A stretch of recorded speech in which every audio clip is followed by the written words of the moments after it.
Newspapers, magazines, television have seen declining readership since many people now turn to the internet for news and information. So should you migrate to digital subscriptions? Jason Davis, also known as our expert with Tech to You, is here to talk about whether or not you should migrate from print to digital media. So what's the advantage to digital versus print? Well, the main advantage is convenience. You have your favorite magazine right there on your phone or tablet, and it's always on hand without having to pack up a big stack of magazines, right? So you save space, and you can also read it whenever you have a quick minute, you know, on the bus, on the train, you know, maybe you're a passenger in a car, pull it up on your phone, really easy.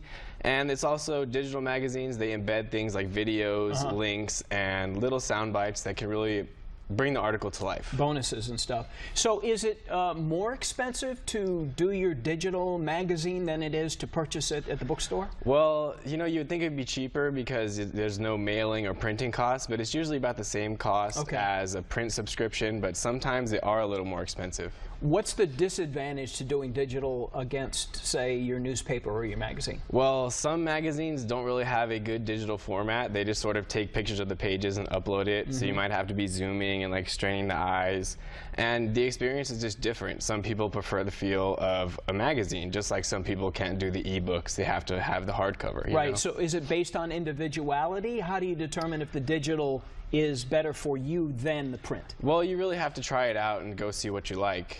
See if you like the interfaces that they're offering. Yeah. There are apps dedicated to magazines, as you well know. What about for e-books?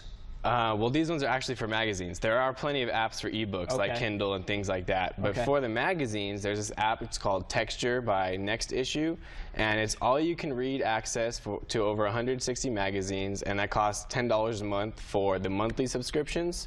But if you want premium access to weekly periodicals, it's $15 a month. And this one, they offer a 1-week free trial, so you can see if you like the interface and see if you actually read enough magazines to get your money's worth. If I want to start sampling digital magazines and whatnot, how would I go about doing that? You just go to, say, Time Magazine's website and sample and go, oh, this kind of format works for me. Right, or a good way is to just go through Texture's free trial, but there's also another app. It's called Zinio, and they have this thing called the Z Pass. So it's $5 a month, and you get access to 3 magazines, and you can swap out those magazines. You can swap out 3 different ones. So you basically get 6 magazines for $5 a month.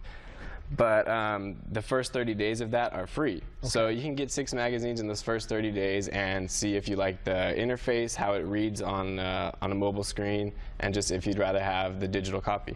Yeah, we're getting a lot of feedback with our company here in terms of digital being extremely popular. Facebook, people are, this new generation seems to be more friendly to the internet than it is to the old school who likes the morning newspaper on the step. Yeah, we like to get it anywhere. We like to go on the go, and you know, it's just all about convenience. But a lot of people do prefer that authentic feel. Yeah, I do. I like coffee with a newspaper, and I read it at 3 o'clock in the morning.